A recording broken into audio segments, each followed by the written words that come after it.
बघा आता आपण पान नंबर 219 वरचा स्वाध्यायासाठी जो पहिला उत्तर दिलेला गाईडमध्ये तो फुटबॉलचा तो आपण बघत होतो।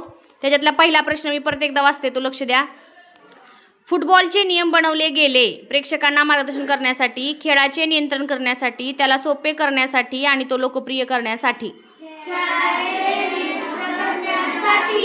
खेळाचे नियंत्रण करण्यासाठी म्हणून पर्याय क्रमांक 2 ला आपण गोल करायचा आहे। आता दुसरा प्रश्न बघा, फुटबॉल खेळला जातो 2 संघांमध्ये, प्रत्येकी 9 खेळाडूंच्या, प्रत्येकी 10 खेळाडूंच्या, प्रत्येकी 11 खेळाडूंच्या, प्रत्येकी 12 खेळाडूंच्या,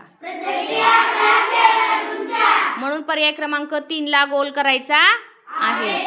तिसरा बघा, खेळाडू चेंडूचे नियंत्रण करतात पायांनी, हातांनी आणि पायांनी, डोक्याने आणि पायांनी, मित्र आणि प्रेक्षक यांच्यासह।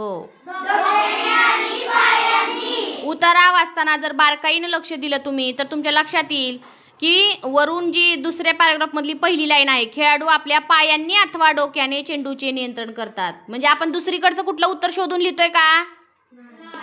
कुठलं उत्तर शोधायचे तुम्हाला? उतार्यात दिलेलं, पण बारकाईनं वाचन पाहिजे, अभ्यास पाहिजे, आपलं लक्ष पाहिजे, ठीक आहे, आणि विचार करता आला पाहिजे आपल्याला। काय करता आला पाहिजे? म्हणून या प्रश्नाचं उत्तर जर आपण या उतार्यातलं पाहिलं तर पर्याय क्रमांक 3 बरोबर आहे। चौथा प्रश्न बघा बाळांनो, गोली आपल्या हाताने चेंडूला स्पर्श करू शकतो। गोली म्हणजे कोण? तो जाळीमध्ये जो असतो बॉल अडवायला, दुसऱ्या संघाचा बॉल तो त्या जाळीमध्ये येऊ देत नाही, त्याला गोलकीपर म्हणतात। तुम्ही बघितलं का कधी फुटबॉलचा सामना? एक ह्या बाजूला एक आणि त्या बाजूला एक, विरुद्ध संघाचा त्या बाजूला आणि आपल्या संघाचा या बाजूला एक गोलकीपर असतो। तो काय करतो? दुसऱ्या टीमचा बॉल काय करतो? त्या जाळीमध्ये येऊ देत नाही। मग प्रश्न काय विचारलाय? गोली आपल्या हाताने चेंडूला स्पर्श करू शकतो मैदानात कोठेही, रेफरी समोर, पेनल्टी क्षेत्राच्या बाहेर, पेनल्टी क्षेत्राच्या आत। बरोबर आहे की नाही?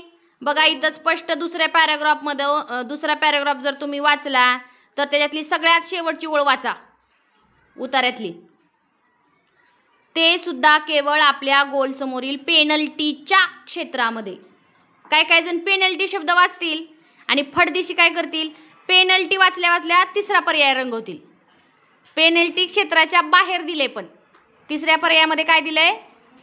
पेनल्टी क्षेत्राच्या बाहेर, आणि चौथ्या पर्यायामध्ये काय दिलंय? पेनल्टी क्षेत्राच्या आत। मग कुठला पर्याय बरोबर आहे?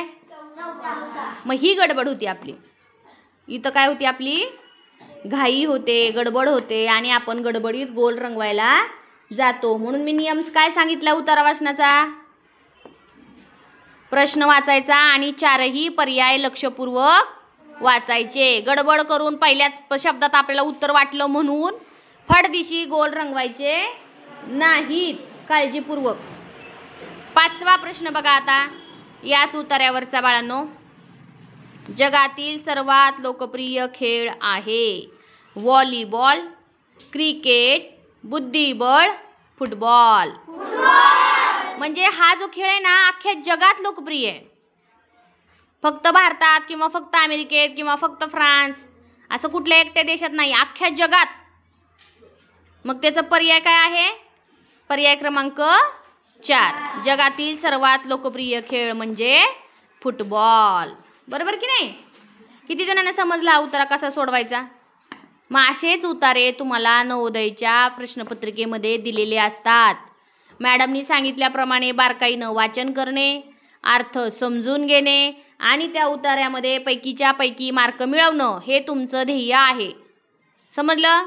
ठीक आहे, आता पुढचा उतारा घेऊया आपण दुसरा सरावासाठी दिलेला उतारा क्रमांक 2 जो आहे पान नंबर 220 वर। काढा सगळ्यांनी नवोदयच्या गाईडमधलं 220 पान नंबर। उतारा वाचते, बोट ठेवा। खेड्यातल्या बाजारच्या दिवसाची मजा मुले, स्त्रिया, पुरुष सगळे लुटतात। बघा उतारा कशा संदर्भात आहे कळलं पाहिजे। शेतकऱ्यांना आपला भाजीपाला आणि धान्य, आपल्या शेतात पिकवलेल्या सगळ्या वस्तू विकायची ती चांगली जागा असते। सकाळी सकाळी शेतकरी धान्याची पोती आणि फळांच्या व भाजीपाल्याच्या टोपल्या यांनी आपल्या बैलगाड्या व ट्रॅक्टर भरून टाकतात. बाजारात विकायच्या असलेल्या शेळ्या, मेंढ्या, गाई, म्हशी आणि कोंबड्याही बरोबर घेतात. त्यांना बाजारातून इतर वस्तू विकतही घ्यायच्या असतात. त्यांना कपडे आणि मसाले तसेच कितीतरी घरगुती जिन्नस हवे असतात. त्यांच्या शेताजवळ या गोष्टी सहज उपलब्ध नसतात. बांगडी विक्रेत्याकडून बायका रंगीत बांगड्या खरेदी करतात. चुली पेटवल्या जातात. भजी, पुऱ्या आणि भाज्या बनवल्या जातात. समोसे आणि उसाचा रसही फार लोकप्रिय असतो. मुले आपल्या मित्रांसमवेत आनंदाने बागडतात. मुले झोपाळ्यावर आणि मेरी गो राऊंडमध्ये बसतात. प्रत्येकाला बाजारचा दिवस प्रिय असतो. आता सांगा बरं उतारा कशा संदर्भातला आहे? हां, मग तुमच्या गावात भरतो का रे बाजार? हां, मग कसं कसं असं तुम्हाला सगळं माहिती आहे ते बरोबर ना, वातावरण कसं असतं बाजारचं ते. मग आता ह्याच्यावरचे प्रश्न घेऊया आपण. पहिला प्रश्न, शेतकरी आपला भाजीपाला आणि धान्य बाजारात कसे घेऊन जातात? पर्याय बघा. समोर तुझं लक्ष नाही आहे, बोट ठेव ना बाळा. ते तुझं गाईड कुठे आहे? नवोदयचं गाईड कुठे आहे तुझं? नाही, मग तू आलाय कशाला शाळेत? मी सांगितलं होतं ना नवोदयची गाईड सोबत ठेवा म्हणून, सांगितलं होतं ना. तुझं लक्षच नाही आहे. किती वेळ झाला मी बघते तुझ्याकडं, आणि तुझ्यासाठीच घेतलाय मी हा घटक. तुझे मार्क चाललेत म्हणून, आणि तू गाईडच घेऊन आला नाही. त्याच्या तर पुस्तकात बघ की. आता जवळ धर रे पुस्तक, दे त्याला, दाखव. हां, पहिला प्रश्न बघा. शेतकरी आपला भाजीपाला आणि धान्य बाजारात कसे घेऊन जातात? त्यांच्या ट्रकमधून आणि मोटारगाड्यांतून, त्यांच्या बैलगाड्यातून आणि ट्रॅक्टरमधून, स्वतःच्या डोक्यावरून नेतात, मदतनीसांकडून आणि मित्रांकडून. आहे का रे ती ओळ? आपल्या उत्तरात दिली आहे का ती ओळ? बघा, उतारा जर वाचला तर तुम्हाला वरून जी तिसरी ओळ आहे त्याच्यामध्ये स्पष्ट लिहिलंय बैलगाड्या व ट्रॅक्टर. जास्त विचार करायची गरज आहे का? जे सोपे प्रश्न आहेत ते फटफट आपले सोडवून झाले पाहिजेत. दुसरा प्रश्न बघा. शेतकरी बाजारला आणखी काय घेऊन जातात? त्यांची गुरे व कोंबड्या, फर्निचर, कपडे, खेळणी. बरोबर का? पहिलाच पर्याय या प्रश्नाचा बरोबर आहे. तिसरा प्रश्न बघा. पोती या अर्थाचा पुढीलपैकी कोणता शब्द आहे? पोती. पेट्या, पिशव्या, डबे, पॅकेट. पोती म्हणजेच काय आहे? पिशव्या. म्हणजे सामान त्यांचं त्याच्यामध्ये भरून आणण्यासाठीच्या पिशव्या. पर्याय क्रमांक 2 ला आपण या ठिकाणी गोल रंगवायचा आहे. सोपं आहे का अवघड आहे रे? काही उतारे जरी अवघड वाटत असले तर सरावानं आपल्याला ते हळूहळू सोपं होतं. त्यासाठी तुम्हाला घरी जाऊन सराव करणं खूप गरजेचं आहे. शाळेत जे जे काही झालंय ते घरी जाऊन जर डबल रिव्हिजन केली ना तुम्ही, तर तुम्हाला ह्या जगातली कोणतीच परीक्षा अवघड नाही आहे. स्कॉलरशिप काय, नवोदय काय किंवा अजून काय, कोणतीच परीक्षा तुम्हाला अवघड नाही. फक्त शाळेमध्ये शिकवलेलं तुम्ही घरी रिव्हिजन केली पाहिजे की बाबा मॅडमने आपल्याला आज काय शिकवलं, कसं शिकवलं, मग ह्याचं उत्तर कसं आलं, टेक्निक काय दिली आहे त्याची. मोनाली बोल नको. पण तुम्ही जर घरी जाऊन दप्तर टाकून दिली आणि टीव्हीच्या पुढं, मोबाईलच्या पुढं जर बसलात, लहान बहीण भावासमोर जर टाइमपास करत बसलात, तर मात्र काही लक्षात राहत नाही. ते सगळं विसरून जातं. Practice makes man perfect. इंग्लिशमध्ये म्हणे बघा एक. काय? Practice makes man perfect. म्हणजे सराव जो करतो शाळेत शिकवलेला रोजच्या रोज, तो मुलगा, ती मुलगी यशस्वी होते. तिला यश मिळतंच. पण तुम्ही जर टाइमपास केला घरी जाऊन तर मात्र यश मिळणार नाही.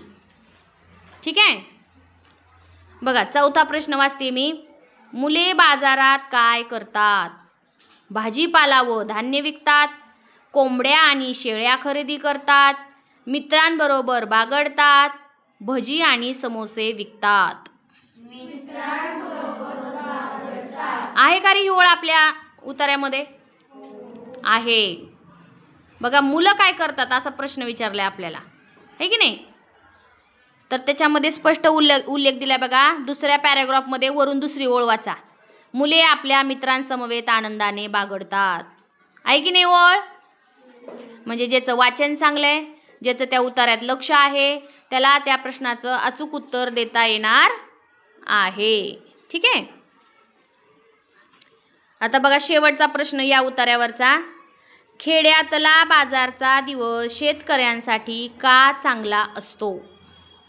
बघा प्रश्न काय आहे समजून घ्या आणि त्याचे पर्याय बघा. त्याचे पर्याय बघा. शेतकऱ्यांना बाजारात आपले मित्र भेटतात. शेतकऱ्यांनी पिकवलेला माल विकण्याचे ते चांगले ठिकाण असते. शेतकरी बाजारात खूप मजा करतात. शेतकऱ्यांना बसायची व समोसे खायची संधी मिळते.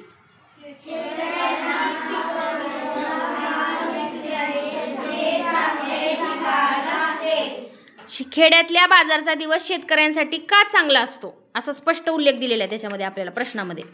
आणि तुम्ही त्याचं उत्तर काय सांगितलंय मला? नीट विचार करून बघा.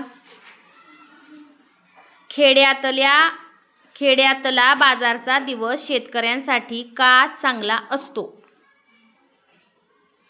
तर त्याचं उत्तर बरोबर आहे. दुसरं आहे उत्तर. शेतकऱ्यांनी पिकवलेला माल विकण्याचे ते चांगले ठिकाण असते. आता ही ओळ कुठं दिलेली आहे रे उतार्यात?